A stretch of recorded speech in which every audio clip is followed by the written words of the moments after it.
88.1 XFM, Tauranga Hit Music Station. Also another episode of Mike Time Marty, sponsored by Jets Car Grooming, all the way from Tauranga. If you want your car spick and span, just go to Jets Car Grooming. I have an amazing magician who's been on Penn Full List twice, Britain's Got Talent, and has won numerous awards, and is just a good old jack of all trades. Say hello to the one and only, the man, the myth, the legend, Ryan Hayashi.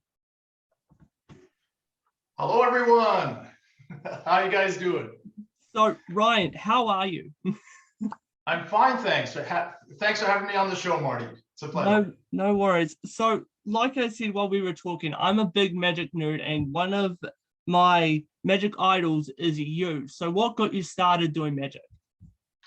I actually started magic when I was 8 years old in 1981. I got one of those kids' magic sets for Christmas and just never stopped playing with it. I was fascinated with the idea of being able to, use sleight of hand or use certain trick methodologies to create an impossibility. And I learned at that age of 8, when some of these early tricks worked, that people would, wah, react with amazement and fall into this childlike state of wonder that gets a lot of people hooked into magic. That's how I started out.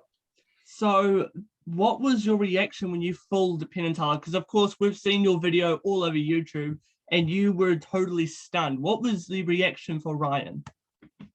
Well, that wasn't acting. I was stunned. I was honored. I was just actually, by the time I ran off the stage, I was in tears. Just very emotional moment with me, super happy. Didn't expect it, as I was, agreed to appear on the show and performing in front of 2 of my idols.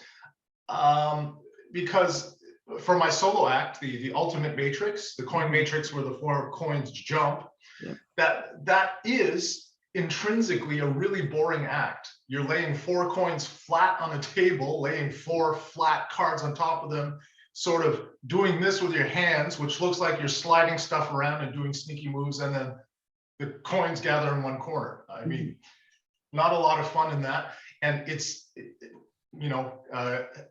having been blessed and done a lot of television, it's got to be one of the worst acts ever to present on television. Just the angles are so one-dimensional. It's just killer. So I took it as an opportunity because the producers requested that specific act to be able to present a little bit more. That's why I went to work on the epic monologue and wanted to be remembered for this 8 minutes of screen time and deliver a little bit something more than just, hey, look, I'm doing a coin trick.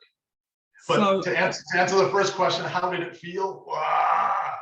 It just felt like a legacy moment where all of the planet chakras aligned, and I was, in all honesty, it felt like I'd been fighting the 20 years up to that moment, wishing for the chance to present my magic on mainstream television, and it never happened for 2 decades. And then it's as if the universe said to me, when I did that, it was 2018, 4 years ago, at age 44, oh, you've been asking for it?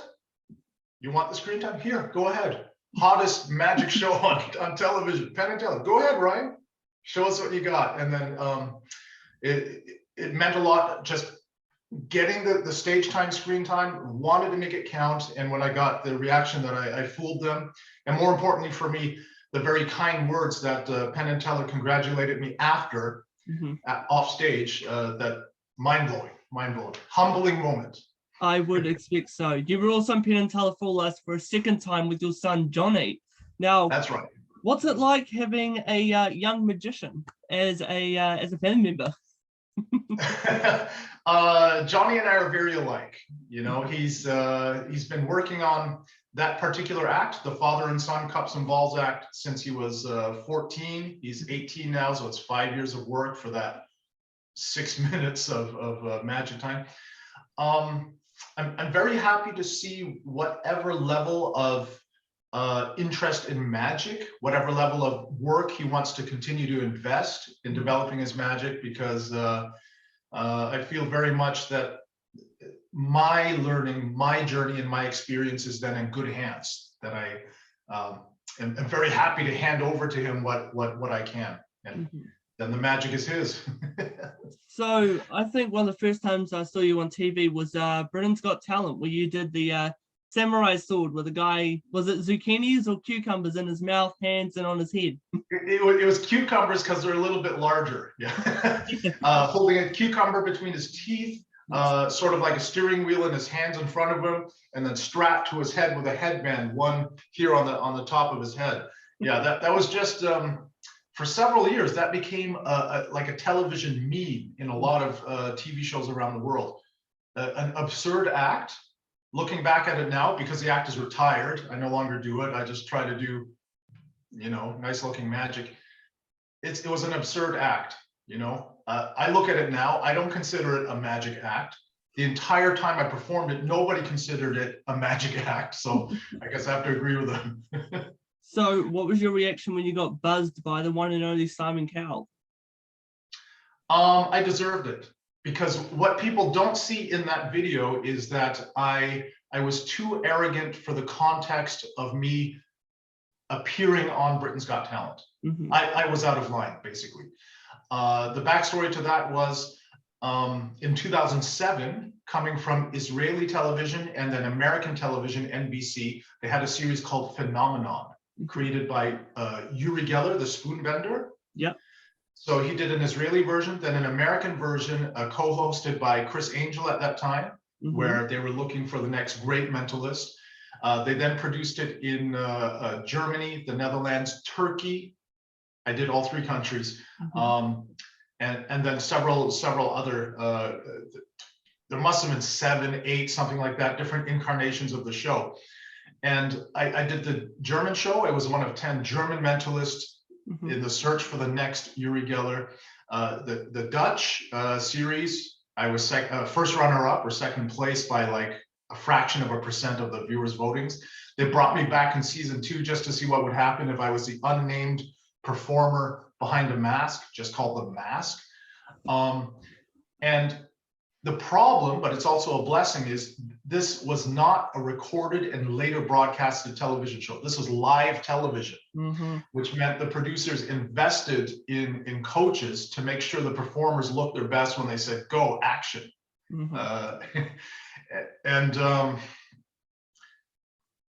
I was spoiled because each of the acts ran 8 to 10 minutes. It was our screen time, and we were featured performers in front of the great Uri Geller. And then when I walked onto Britain's Got Talent in 2010, this is 12 years ago now, after Paul Potts and Susan Boyle had become known names as unlikely singers, I carried myself wrong. I was out basically projecting Ryan Hayashi's here, and the mystery, the greatness of the samurai sword and the samurai philosophy and way of life. And then I just talked for way too long. They even shortened it in the edit. I now know if I had a time machine and went back, I would go, show the sword and go, swing it around, walk up to a watermelon, go, cut it. So people go, oh, you cut a melon. And then said to my assistant, Ben, chair, you're up. With a little bit more, instead of this low key, I'm a mysterious mentalist and I'm going to talk for 8 minutes. It's a dun dun dun dun dun dun. It should have been, rock and music and just swinging a sword around. So, and where I went wrong was, I'm just telling the truth, what I saw from my end. Mr. Simon Cowell was actually taken slightly off guard by the way I spoke to him in introducing myself, because there was just no fear. I'd come off of 2 solid years of live broadcast television in 3 countries. And I thought this was, the beginning of me just becoming a legend in European television. So this arrogance came across, and he actually stuttered on one word. I forget what he said, but he sort of did this. And I said, oh, I'm sorry, Simon, I didn't mean to choke you up. And the crowd went crazy. They're like, yeah, you just showed up, Simon Cowell. And you can actually see from, hello, your name is nice to meet you. And the next cut, you can actually see in his face, he's not happy for me to be standing there anymore. And then he said, all right, then go ahead. And then this is real life. And then he gave me the X buzzer within 10 seconds. just saying, this is rubbish. So there was a reason for it, and it's all my fault. And like anything else in life, it's a learning process. And you know, you either win or learn. But to this day, I'm happy I did Britain's Got Talent. That one particular video has 50, as in 50 million views. So it's crazy. Yeah. Absolutely crazy. So, Ryan, as a gifted magician, how well are you about thinking on your feet? I've been told many times I'm actually better unhinged, unscripted than scripted. And I'm pretty good scripted. The reason for that is since 1998, when I was 25 years old, I'm now 48 as measured in Earth years. My primary job, because magic I've always done it as a side business, has been as a language coach. So I worked for 2 years as an English teacher in Tokyo, Japan, where the level of English is and was lower than in most European countries, and here in Germany, where I'm based. Then I moved here to Germany 22 years ago, where the level of English was several levels lower than it is right now today. So I've always been a talker. The last, 24 years of doing this specific job, of being able to clearly and concisely get ideas across, has helped me greatly as a speaker, performer, actor, and magic performer. Okay, well, here's our first game of the agenda. Are you ready? Yes, please hit me. All right, so this game is called Quickfire Questions. I'm going to ask you some general everyday questions. You got to answer them as quickly as you can. Will do. Sounds like fun. Okay, Coke or Sprite? Coke. Okay, sunset or sunrise? Sunset. All right, summer or winter? Summer. Okay, if you could visit one place in the world, where would you go? Any place in the world? Yes. That I haven't been yet? My first thought was London, just because I love the city. Yes. A place that you haven't been to? A place I've never been to. New Zealand. Yes. Wait. Besides Penn and Teller, who's been the most famous person you've met? Most famous person I've met? Oh, he played Voldemort. What's his name? Ray Fiennes, spelled Ralph Fiennes. Yeah. Okay. What's your favorite style of magic? Favorite style of magic? Visual. Okay. Have you ever done any death-defying escapes or any gross tricks like the human blockhead? No. I've never done death-defying or gross tricks. Okay. If you could give 3 words of advice to young magicians just starting out, what would they be? Learn to speak. Good one. Favorite color? Favorite color? Royal blue. Ooh, okay. Are you a watcher or reader? Watcher. Okay. Favorite movie? Favorite movie? Does miniseries count? Miniseries? Sure. All right. From 1980 something, Shogun, starring Richard Chamberlain, predecessor to Tom Cruise's The Last Samurai from 20 years ago. Yes. All right. And favorite TV show? Favorite TV show? Cobra Kai, man. Woo! Cobra Kai all the way. Yes. All right. The values represented there have been lost to the last 30 years of humanity. Yes. Yeah. All right. And final one, which happens to be the most difficult question for some of my guests. Where do you see yourself in 5 years? Where do I see myself in 5 years? Well, I'm 48 years old. I'm pretty much going to act, look, talk, sound, and perform the same as right now. Sounds good to me. Yeah. All right. Well, Ryan, here's your chance for redemption. You get to ask me some quick fire questions. You can be as difficult as you want. Take it away. 5 questions for Marty. All right. I'm going to hit you. Marty. Yes. Why do you interview people? I graduated from radio school, and it gives me a chance to talk to people. Question number 2, Marty. What is one of the greatest takeaways you've learned so far talking to people? That No matter how famous they are, they're just people. Oh, there we go. Okay, good answer. Yes. Marty. Yes. Have you seen The Mandalorian or Boba Fett? Yes, I have a little bit. Okay, but you know the actor who plays the immortal and awesome Boba Fett is a New Zealand actor. I do. I forget his name. He 25 years ago, he played the tough guy in Once Were Warriors. Tamora Morrison. That's it, Morrison. Yes. How proud are you when you hear Boba Fett speaking New Zealand English? Wait, can you just repeat the question? Sorry. How proud are you when you hear Boba Fett speak with a New Zealand accent? Oh, it makes me proud to be a New Zealand person every single day. Oh, okay. Awesomeness.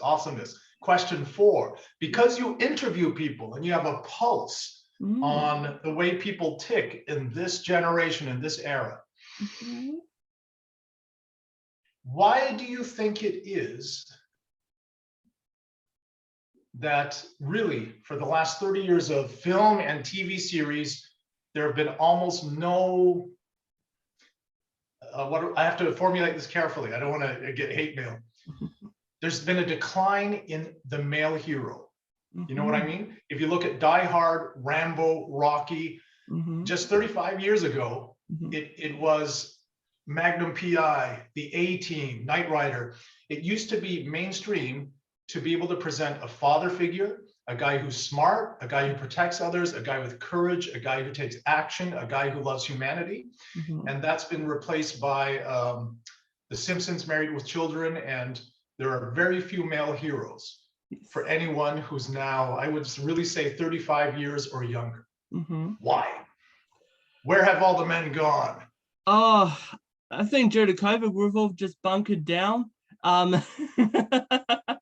And I honestly think we do need more male heroes out there, but I am loving that there's a lot of female ambassadors that are coming out into the world because we need a mixture.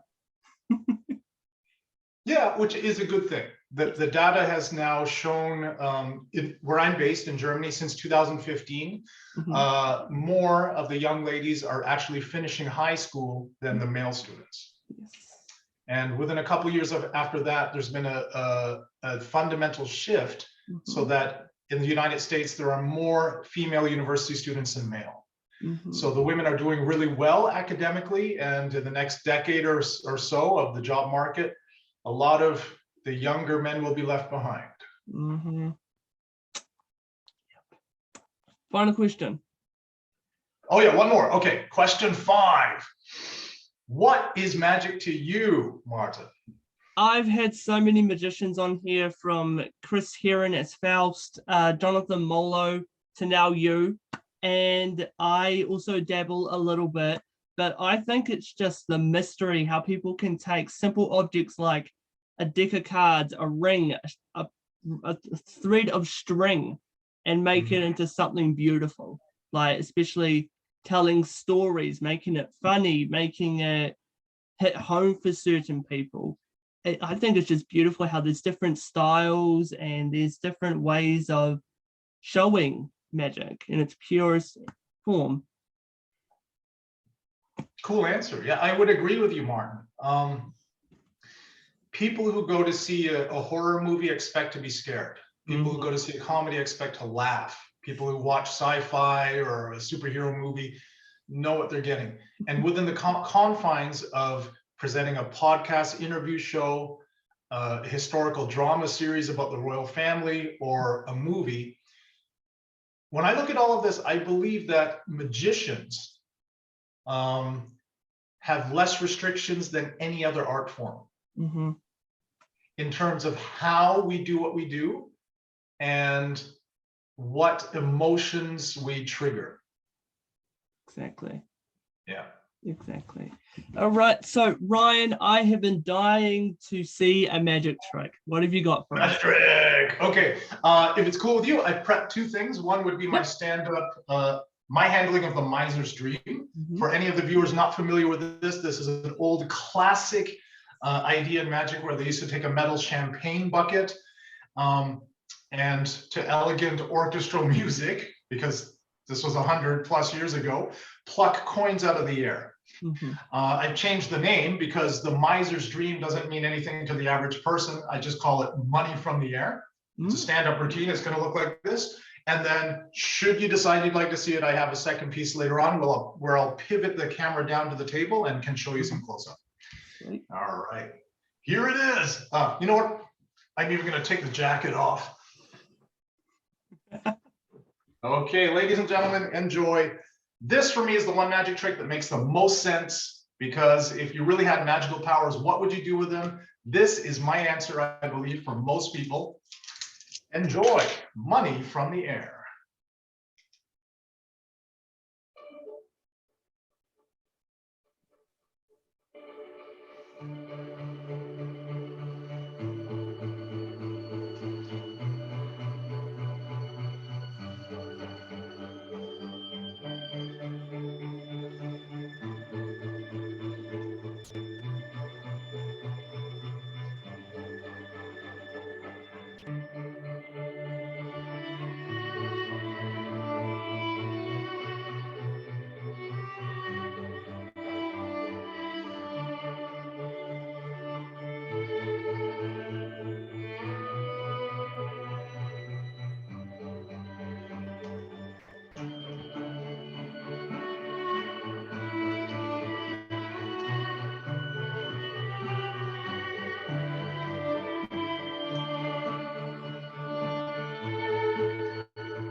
Oh my goodness. How much currency do you have in those coins?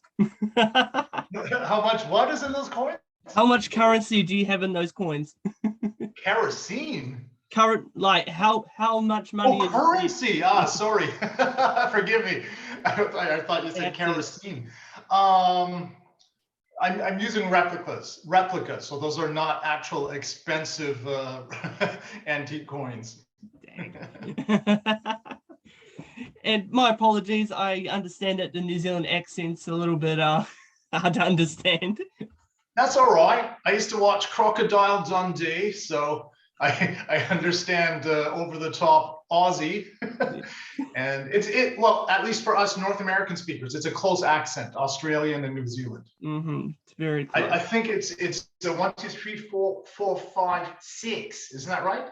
Yes. 6. That's where it sounds different. Yes. Yes. Which sounds great for a New Zealand magic magician when he's, performing internationally and wants to show a card trick. Hi, how you doing? My name's Marty. You want to see? I want to show you something with my dick. You gotta be careful where you say that, bro. Well, that kind of show. No. It's a card trick. It's a card trick. That's what I meant when I show you my dick. Yeah, I mean this one, not yeah. Okay. Yeah, I mean this one. Yeah. So, how long did it take you to master that trick? I started just a half a year before the pandemic, so it's 2.5 years now. I made up my mind to try to expand some of the stand-up stage manipulation magic in my repertoire, because all my magic is seated, sitting in a chair at a table, doing card and coin stuff, and a lot of it, like the Matrix, lays flat.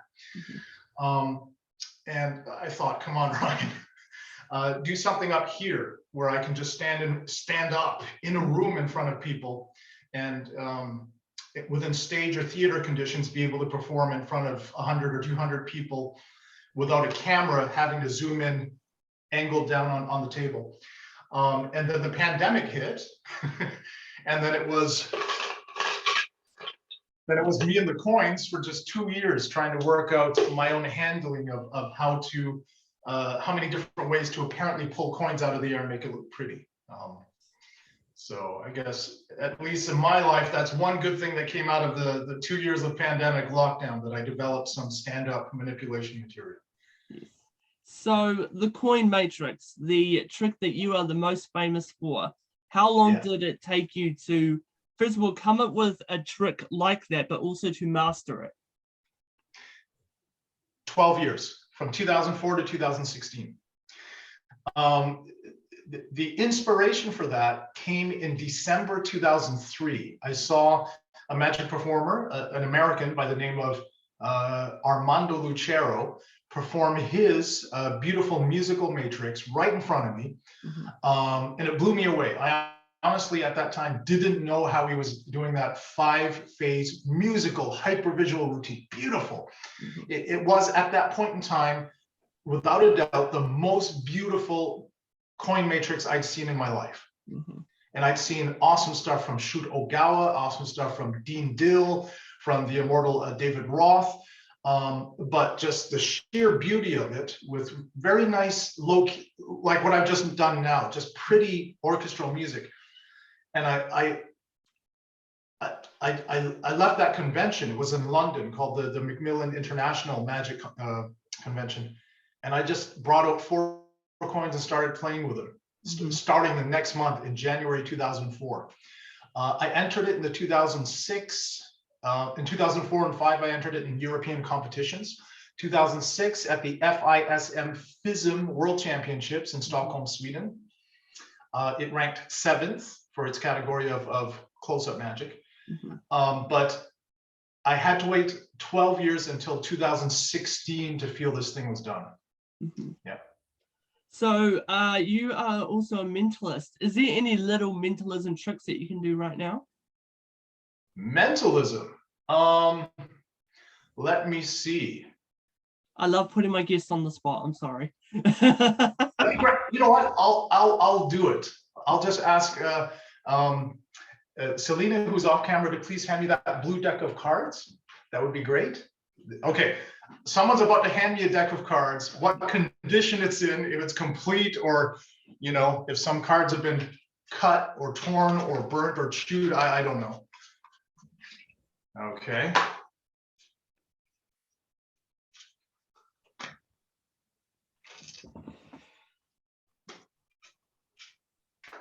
Oh, this is thin. This is not even near a complete deck. Can I leave frame for just a second? I just want to grab a complete deck, and then it's going to look a lot better. No worries. I'll be back in 5 seconds. Okay.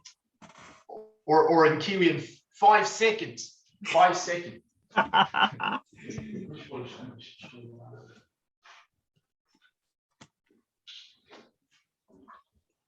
Okay, here. Ladies and gentlemen, I've now returned to the frame with an outrageously over-the-top fake British accent. Stiff upper lip lads, bulldog tenacity has brought me a deck of cards. Martin, old boy, would you please do me the pleasure, as you're not here and unable to simply physically in your hand take a card, would you please name any card you like at random? The 10 of Hearts. The 10 of Hearts, a very British choice. That joke made no sense, but we'll go with it. All right. What I'm going to do now is I'm going to lean into the camera so you can at least see the cards. Would you please at any point say, point your finger at me, and at any point say stop at the card you would like? Stop. Okay. Now I'm going to tilt down so you can see. Is this real? I'm not moving. Is this the one you want? Yes, that is the one I want. All right. I tried really to freeze my hands and keep it as fair as possible. What was the card you named just a moment ago? The 10 of Hearts. Oh, jolly good. Oh, jolly good, jolly good, jolly good. Good show, good form. Yes, jolly good share, old chap. So, as well as doing magic, being hilarious, teaching English, what else does Ryan Hayashi do in his spare time?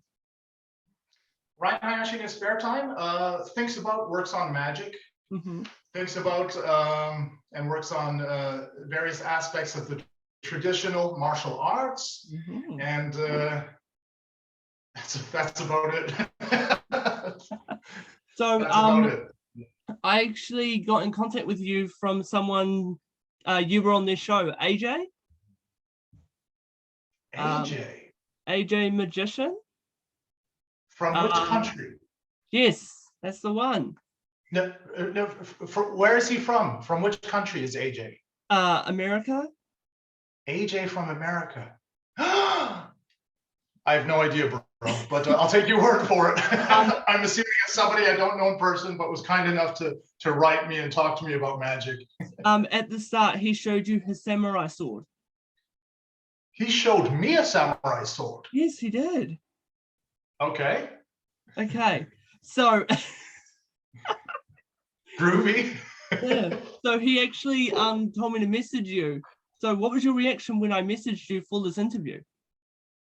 I remember you messaging me for this interview because it was recent. You said it would be about performance, acting, comedy, magic, and that you're from New Zealand. So my brain just said, all right, I get to talk about me and it's in English. Good to go. Well, I think that's the only language I can speak. I can speak a little bit of Spanish and a little bit of Te Reo Māori, which is our native language here. So you speak Calimari? Te Reo Māori. Te Reo Māori. Oh, the Maori accent. Yes. That's the language of the haka. Yes. Boom haka, boom haka, boom haka, boom haka. We are rugby foot players. We are brutal. Look at my tongue. I just did the Hayashi haka for you, bro. Oh, the Hayashi haka. That's going to catch on. Hayashi haka. You want more? Boom haka, boom haka, boom haka. Elbows. I'm a ruffian. In your face. Look at my tongue. Ooh. That's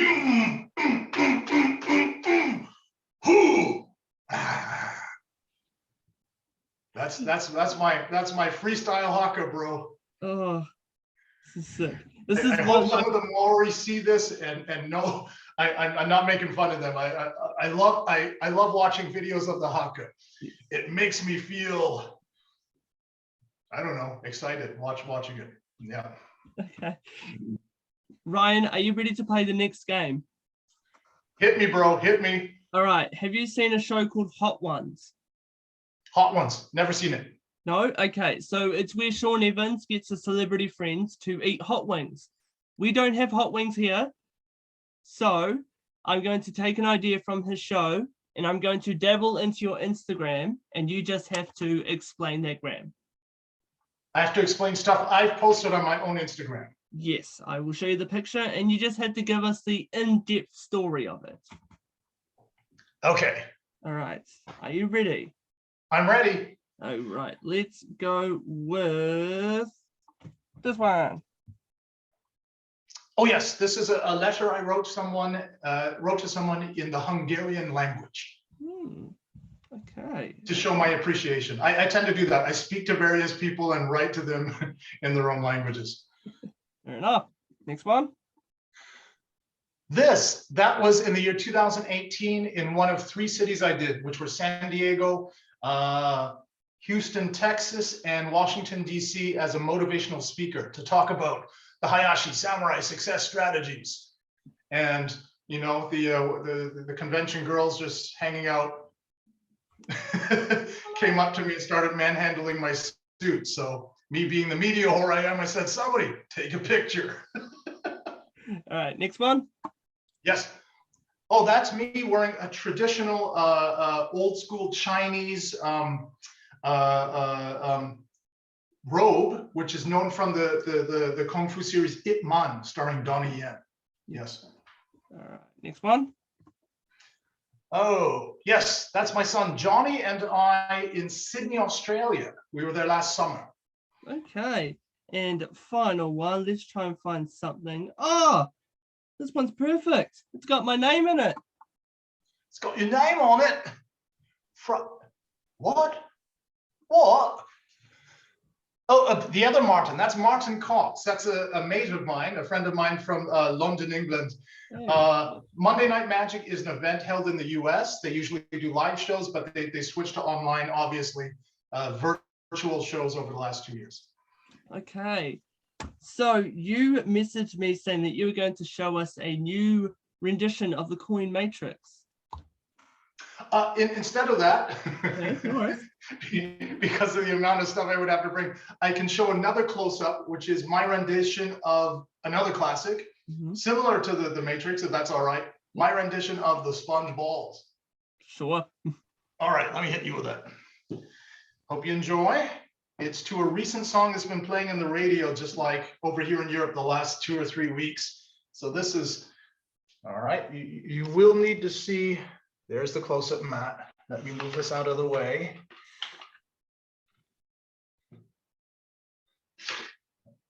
I'll sit in this chair. Can you see my hands, Marty? I can see your hands. You can see my fingertips all the way to here, can't you? Yeah. We don't even need that. Hang on. We just need this fingertip because it's all on the mat. That's probably where we want to be. Is that good? Yep, perfect. All right. Enjoy. My face will be cut off, but it doesn't matter. All the magic happens here. Ladies and gentlemen, this is let's say a new thing I've been working on. I call it Infinity. Enjoy.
Sponge balls. I love them.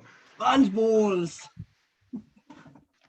Sponge balls have a unique place in Magic because I genuinely believe more than any other trick in Magic, magicians think sponge balls suck.